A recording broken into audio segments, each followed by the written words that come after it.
Chapter 10. The Homecoming. "Is this Iceland?" I asked.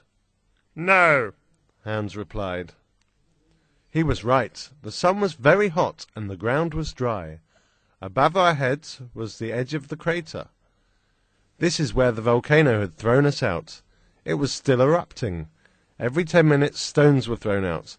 The ground around us was shaking.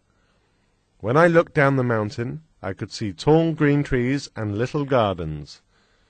Below that, I could see the blue waters of a sea or a lake. There were small boats on the water. We seemed to be on an island. In the distance, I could see the shapes of other islands. It was all very beautiful.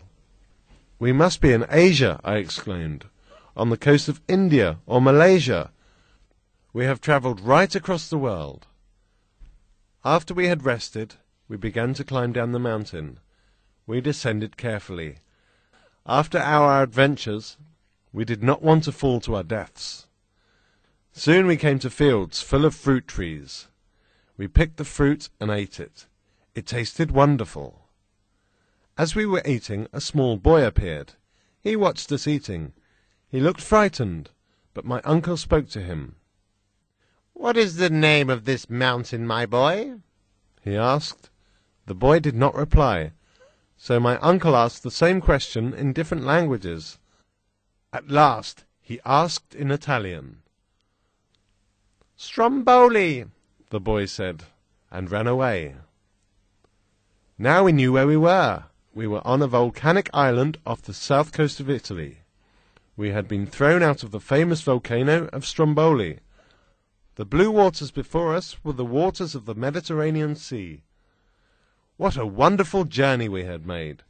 We had entered the earth through the extinct volcano of Sneffels and returned through the active volcano of Stromboli. We had exchanged the cold of the north for the warmth of the south. We saw houses below us, and we walked on towards the little town. In an hour we reached the port of San Vincenzo. The people were very kind to us. They gave us food and drink. They gave us new clothes, because our old clothes were no more than rags. We were all happy to have completed our journey safely. Even Hans was smiling. After resting at San Vincenzo for 2 days, we took a boat to Messina, then another ship to Marseille in the south of France. From there we took a train through France and into Germany. On September 9th, we finally arrived home in Hamburg. The return of Professor Lidenbrock caused great excitement in Hamburg. Everyone had known of his plans to journey to the centre of the earth. Nobody had believed that it was possible. At first they still found it hard to believe, but the fact that Hans was with us changed people's minds, and there was news from Iceland about our journey. My uncle became a great man in Hamburg, and I shared a little in his glory. All our friends welcomed us back. The city held a celebration for us, where the most important people in Hamburg made speeches in our honour. My uncle told the story of our journey. After that he had to tell it again many more times. People seemed to enjoy hearing it. My uncle wrote about what he had seen. Other scientists argued with him. They did not believe such things were possible. My uncle argued with these scientists. He enjoyed himself very much. The only sorrow was that Hans decided to return to Iceland.